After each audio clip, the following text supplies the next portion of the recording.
Hello, my name is Tristan, and today I'm going to be telling you what each kind of jump rope is good for and how you should size it. I'll start with what each kind of jump rope is good for. So first off, the three kinds of jump ropes are beaded, which is like a rope with beads on it. Second type is called licorice, so it's like a rubber material. And the last one is called wire, and it has like a bearing on the handle, and it's a coated wire. First I'm going to talk about beaded.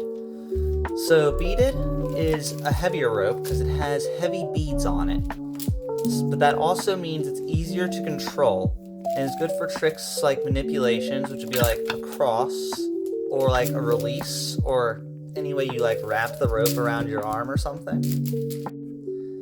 Second is licorice. So licorice is better for things like multiples, where you need to get the rope on your feet multiple times. It could also be used for speed, because it's lighter. It's also slightly harder to control though, so you might not really want to use it for some manipulations. Beaded would be easier. You still can do them with licorice though. I would suggest licorice if you're first starting out also, because it's not as heavy. You'll be able to jump rope longer without your arms getting tired.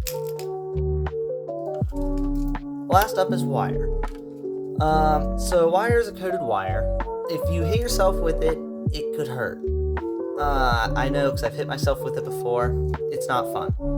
Wire isn't really used for tricks because it tangles easily if you're like crossing or swinging to the side and stuff. It's mostly used for things like speed and just straight multiples where you have your arms out to the side and you're just turning it under your feet like 2, 3, or 4 times all in a row without turning your rope to the side or crossing or anything. Now I'm going to talk about how you should size your rope, and that really depends on how good you are at jumping rope.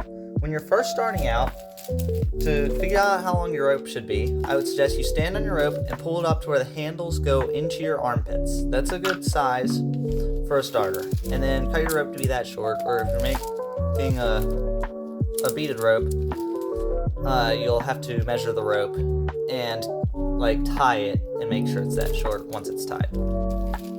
Or long, whatever you want to call it.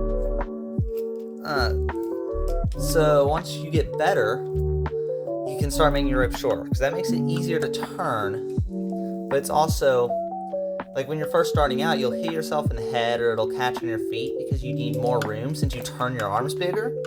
But as you get better, you learn to keep your arms still at your side like this, so you don't need as much length on your rope to be able to get it around you. Therefore, it's better to have a shorter one because it's easier to turn. Just make sure you don't cut it too short. Like, try out your rope and make sure you can jump it consistently without messing up. Because if you cut it too short, then you're just going to hit yourself in the head all the time. And what's the fun in that? Because, like, then you're not even jumping rope. You're just hitting yourself in the head. Especially for wire ropes, you will want them short. Because wire is only used for speed, and that's what having a shorter rope gets you, is more speed. Because the shorter the rope is, the faster you can turn it. So wire ropes make it as short as you can while still being able to jump it consistently. And really for all ropes, but you might want to keep a little length for licorice and beaded, because there are some tricks like TS cross, where you cross behind your back, where you'll want it to be a bit longer.